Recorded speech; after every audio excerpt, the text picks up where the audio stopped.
And now we're going to do our grow segment. And this is something called the Dolphin tank that we do periodically. You've heard of the Shark Tank? Well, the Dolphin tank is something invented by our colleague Karen Hoffman. And the Dolphin tank is like the Shark Tank, the same results, but a kinder, gentler experience, right? It's the Shark Tank with love. Might be tough love, but it's love. Okay. So I'm going to invite Les to come back up. I hope you guys aren't getting too much of me this. Not at all. Can't get too much less. Overdose. I second that, whoever said that. All right. Less is more. Les. You must be in marketing or something. Must be in marketing. Mom I joke. have to tell you, some of my clients have actually, Marketing. Watch your step. so some of my clients have actually used that on me. I love it when they do. And my mother, who is 93 and still kicking, my actual name is Leslie. But when I was a kid, I got teased because it was a girl's name. So I said, I'm going to call myself Les, right? And my mother hated it. She said, you're not Les, you're more. Don't call yourself that. So she decided she was going to call me Lessel. So that was Lessel. Lessel. So that's what my mother calls me, Lessel. So great introduction there about what the Dolphin tank is about. And we have Sara Chinock, who is going to be in the tank today. And just to give you an idea of what the protocol is, first she's going to get up and talk for about 5 minutes on what she does and what the issues are, what the challenges are, so on and so forth. And then we're going to have 3 minutes where all of you in this room are going to be able to ask clarifying questions. No suggestions, no what I call closet questions like, have you ever thought about doing X? No, you're just getting clarifying questions. And then when we're done with the clarifying questions, we'll have 10 minutes where you guys can say, okay, Sarah, here's what I think you ought to do. Okay? Awesome. All right, so let's pop right into this, and then this button over here on the right, just push on that as you go through your presentation, and you got Perfect. 5 minutes, girl. And the mic. Oh, and the mic. That's right, it's all right. No, you're fine. Are they yours? Yes. And let's give Sarah.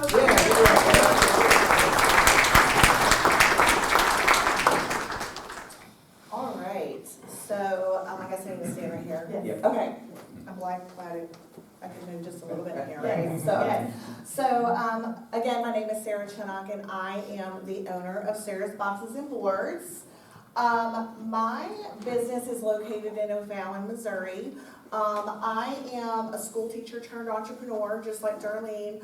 I taught in the classroom for 13 years, then went into medical sales for 8 years, and after COVID, sitting behind my computer was not my wheelhouse. So I just up and decided one day that I was going to start a charcuterie business.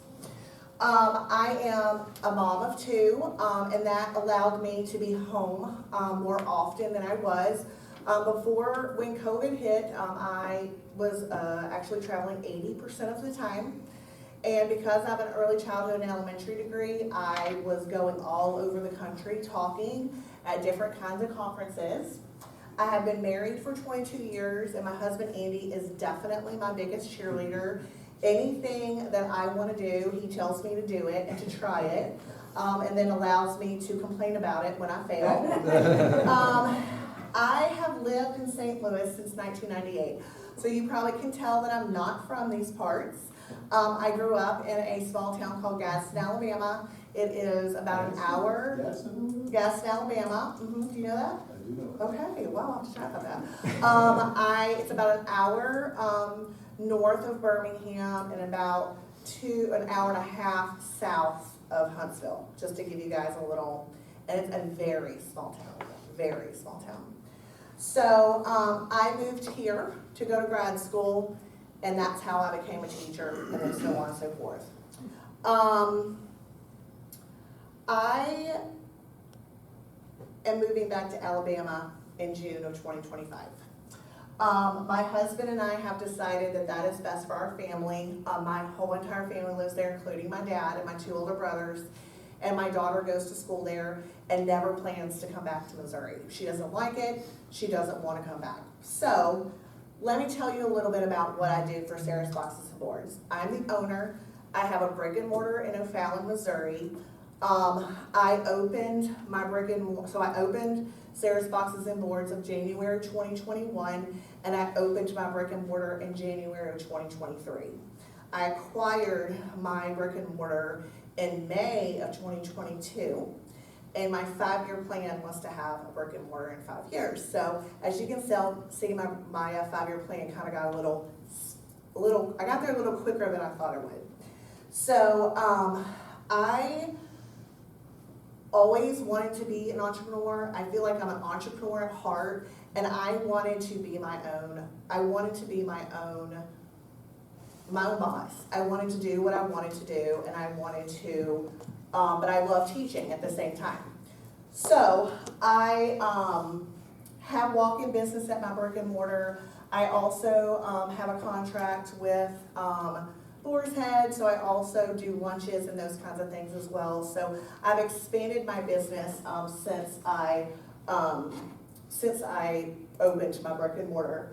I provide charcuterie for a lot of large companies. Honestly, with the economy, I'm doing more large businesses than I am, more charcuterie for large businesses than I am. And I'm a firm believer in multiple lines of income, so I have income coming from different areas. So for example, I do charcuterie for a company out of New York called Snack Magic, and they have all the Fortune 500 companies. So really cool when I get an order and I get to send charcuterie to someone who works for Google. So that is one of my lines of income that I do. So I also have a freeze-dried candy company with my 13-year-old daughter, who I believe is also going to be an entrepreneur. And I have wholesale accounts as well as regular accounts. And some of my wholesale accounts are, for example, the Hoots, which is they play at Carshall Field out in O'Fallon.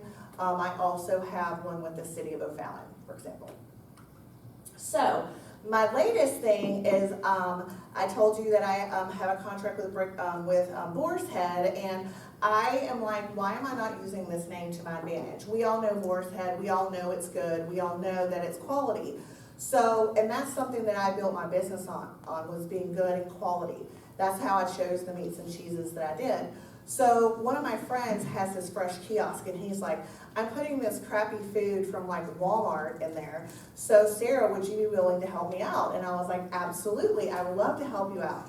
And so I've started making fresh sandwiches and salads for them every single day. And or not every single day, but every single week. And that has been a huge boost in my income in the last 3 weeks. Okay, go to the next one. So here's my challenge. I'm moving to Alabama in June of 2025. I need to determine if I want to hire a manager or if I want to franchise Sara's Boxes and Boards. I would find a franchise owner for the O'Fallon, Missouri location, and my husband and I would keep the brick and mortar because we actually own it. So we would continue to have that. Go to the next one, what you've done so far. What I've done so far, I've built a company with a reputation for excellent service. I've documented how I made the boards and boxes, and I have started working on characteristics of a quality or good franchise owner. Why don't you go back to the previous slide so that people know exactly what your challenge is. And now it's time for anybody to ask whatever clarifying questions that you may have, and then we'll get into suggestions. What are the boxes about? Tell me what the boxes are. So at Sara's Boxes and Boards, I have charcuterie boxes, but I also have experience boxes. And my company was built on, I believe that experiences are better than gifts, because we do that for our girls, and we started that in like 2010 when my youngest was born. So it's a complete experience in a box. So there's kids, and I have adult, I have happy hour, family, and kids boxes. Could you give us an example? Oh, absolutely. So for example, I have a Fiesta box. So if you're gonna have a Cinco de Mayo party, you can get my Fiesta box, and you'll have plates, napkins, you'll have a cocktail idea in there, as well as everything that you need to have that party. including food? It does not include the food, and that's where the charcuterie comes in. And I would be glad to provide a themed charcuterie board, but obviously it wouldn't be Mexican. I mean, I could use like Mexican cheeses or something like, like flavored cheeses, and I love a good theme. So that's where my experience boxes came in. One of my most popular experience boxes is sweater weather, and it actually has everything you need to make s'mores, including a little bonfire that you can do outside with your family. Mhm. How far can you ship your products and still them be fresh or not compromised? Oh, great question. So, I can actually ship it anywhere in the continental US because I do two-day express. So, that's what, Snack Magic requires me to do, so that's what I do myself. How do you do the charcuterie board though, long distance? How do I do the charcuterie board? Okay, so what I do is I make the charcuterie on the board, and then I actually seal it, and I actually, suction it closed. And then I actually put ice on it and wrap it and put it in a box and send it and let them know that it's perishable. Got it. Mhm. How many employees do you have? One, and she's only part-time right now. So most of the work you're completing yourself? Mhm. But she's doing more and more, I'm not gonna lie. So after last Christmas, I don't know that the free shred candy, I think that I probably would separate the free shred candy business and the experience box and charcuterie business, because free shred candy is just some wild idea my daughter got, and I thought, oh, sure, we'll go with it, and then it's exploded. So I think that would be different, because like at Christmas, for example, one store sold over 485 bags. Wow. So I was like, felt like I was bathing in candy all the time. Take these questions. So, yeah. Questions over here. Let's take, Yeah. we'll take two more questions and then we'll jump How on big to are the the. boxes? How many boxes? What do you How mean? big are the boxes? Oh, the boxes, they're 12 by 12 by 4, and everything fits inside them. And then my charcuterie boxes, I have a 6 by 6. I have a 4 by 4, 6 by 6, and a 9 by 9 charcuterie box. Okay, one more question. What roles do you expect to assume or retain once you move with your business? If you have a manager or a franchise owner? Oh, okay.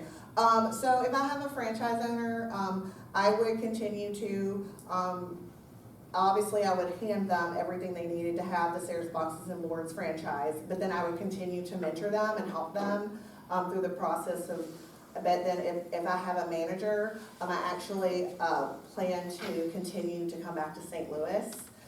The shop actually is a 3-bedroom, 2-bath house, and I actually kept one of the bathrooms a full bathroom, so I might actually just sleep there and help the manager out. All right, I got- idea, I got one recommend. more. Oh, okay, sure. When you move to Alabama, will you have a brick and mortar there? I am planning on having a brick and mortar. I just, I have not really gone that far yet. I definitely want to continue to do what I'm doing, but I might try to work out of someone's kitchen for a little bit and then get my own brick and mortar, which is considered a commissary, in which that's what most entrepreneurs do, is they work at a commissary and then they get out on their own once they have a brick and mortar once they have enough income for a brick and mortar. All right, recommendations. Jump in, everybody. So first of all, I want to say, I am so impressed with what you've accomplished Yeah. so far. It's just phenomenal and wonderful. Thank you. So if you do the franchising and you end up being playing a mentor role, would that be satisfying to you? Because it seems from what I'm hearing that you enjoy doing a lot of the activity of the business. I'm not supposed to talk, right? No, absolutely. Go Oh, ahead. okay. It's fine. I do, you know what, I enjoy both roles, honestly. I'm a teacher, and I love to teach. I teach a ton of charcuterie classes. So honestly, I think it would be different for me, but I think it would also be rewarding. And have you thought of teaching classes, being part of your business? I do teach classes as part of business. Okay. Like I teach a lot of charcuterie classes, yes. So the freeze-dried candy, I know is part of it. Do you have a distribution model for that? I do not currently have a distribution model for that because I consider the freeze-dried candy business to be separate because of the fact Okay. that, not everyone wants to own three $5,000 machines and do that, right? So, Let's talk later, I might have an idea for you on that. okay, perfect. Mhm. So have you consulted an attorney, a franchise attorney, to really see what that's like? To see if that's something that you can really play out? That's what I would recommend, sitting down with an attorney that specializes in franchises Okay, and have that conversation. okay. Mhm. I would definitely begin advertising online and working on your own website, talking about the location that you're going to be having in Alabama.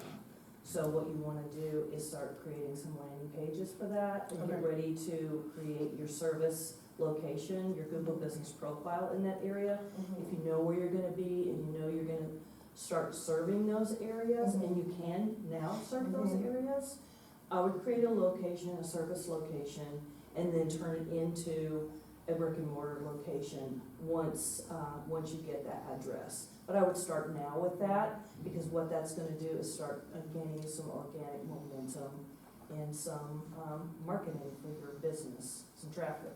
I love that. I planted that seed in March, so. And I know somebody who can help you with that. Mhm. On franchising, first of all, I second, what was said, we had a short conversation about this earlier. Apart from the legal advice and the franchising landscape out there varies considerably from state to state. Mhm. So with some states, it's selling a security, and you're under the blue sky laws.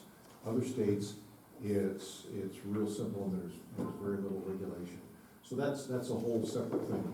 The thing that I would say, based on my experience with franchise agreements and with the practical working out, is that you really need to think through every possible thing that could go wrong Yep. in there. Okay, just an example, recent one that I was involved in was a mac and cheese business. Okay, well, it turns out that in their field tests of it, they didn't allow for the different kinds of ovens that have a different kind of conveyor belt and a different kind of preparation time, and that somebody seated in that corner of the place might not get their mac and cheese as fast, and, little things that, the food was delicious, but guess what, it was cold by the time they got there. I mean, all kinds of things, so that the field testing part of it, Mhm. and getting it to a point where it's really idiot-proof, I think is really, really important. Mark's got a question? Yeah. If you're gonna expand, maybe start with somewhere like Memphis, which would be, I'm assuming, or some city in between where you're living in Alabama and here, so it can be a progressive trip. And if it is Memphis, I might have a very good connection for you, who runs the chamber down there. So Memphis is really not, well, I mean. Is it kind of Nashville or what? is. It would be more like Nashville, Okay. but Memphis is a possibility for sure, because, there's multiple ways to get to Alabama, obviously. Right. And, usually we go down through Nashville, but this past time we didn't go through Memphis, but by Memphis. 440 around. So I'm saying, but at least you have a Yep, linear. I like that. Mhm. Hey, I'm sorry, for Rhonda. your name. Rhonda. Rhonda and then John.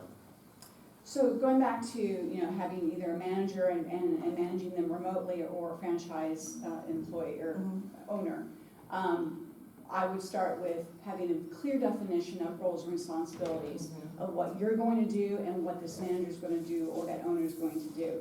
And then making sure that you have an information and communication infrastructure of how are you going to be communicating and, training them and communicating them both upfront and ongoing to make sure that they're aligning. And then what are your company policies? Do you have company policies documented, your operating procedures documented, as well as, those roles and responsibilities? Very good. John? We've got a lot of things going. And my question is this, what do you do if you get sick? Who's there to take care of it, run your business, and keep things going? Because if you don't have any backup, and you don't have good controls on it, all these wonderful things are gonna die, because you can't go in 300 directions at one time. And I don't mean to throw cold water on it. No, you're not, I completely understand, yeah. But I have started off doing a lot of work for a lot of startup businesses. They got so busy with the end goal that they forgot about sustaining their framework and everything else. And you could overgrow what you're able to handle, so. Steve over here. Have you considered co-packers at all? Have I considered what? Co-packer Like, to help pack my stuff? and deliver it. I have not, the reason why I did what I did was because I had to do it that way for, Snack Magic. But, that's a great, that would be great if I end up doing franchising and end up, wanting people to ship globally or ship across the United States. Steve, do you have somebody or not? 'Cause Yeah, I'll give you a quick example. The Masters, right? Just happened last yeah. weekend. I can talk all day about that, but they started 3 years ago, sending out to people that didn't win the lottery to get tickets, sending them an opportunity to buy some of their food items and have kind of a Masters party. Yeah. And they did it in-house the first year. They did it in-house the second year. This was the third year. They had Goldbelly do all their fulfillment this year. And I was, on that first customer list. So I kind of watched the migration. Yeah. And interestingly, watched and kind of documented the product that you get as well. And it's fascinating. I think the outsourcing actually took them to another level. Absolutely. Which is Goldbelly is actually a competitor to Snack Magic. Yeah, they're. So let's take two more. We got Kara and Matt. Okay. So I've got a couple names for you. Yep. Dick Mueller, Mm-hmm. is owner of Fran Select, and he would be a great resource to talk about franchise. Okay. And then Lisa Payton is, do you know Lisa? I know Lisa personally, yes. Okay, We're good. friends, yes. There you go. Right. Matt. I was gonna suggest similar, same thing, so find somebody or somebodies that has done this, right? And just tap into them. I'm sure, entrepreneurs and people in franchise will be willing to talk to you about their model. Another thing is, have you read the book E-Myth? No. I suggest reading that book. Okay. I think it will really help you kind of navigate the decision-making process, and also, whether it's current Yeah. or going to a franchise model, it's gonna help you either way. Okay, awesome. I'll just make one last comment that, take the easy path first. Take the easy path first. I don't believe in that. I got it. Have you figured it out But yet? I'm just saying that from my perspective, Mhm. okay? Just go down there, get a manager here that you know that you can Yeah. like and trust, see how that works, and then have conversations with people about, okay, how do I migrate to a franchise? Right. Just take some baby steps in that direction. I know that's not in your nature, but just give What, it some me? consideration as a way to make sure that you don't get over your head with Yeah. something that could, like, thing Bill was just talking about. You could find yourself in a shit ton of trouble. Right, If you aren't careful. yeah. So manage what you know you can manage, and what you're hungry for is something else. Quit drooling. So anyway, thank you all very much for your contribution.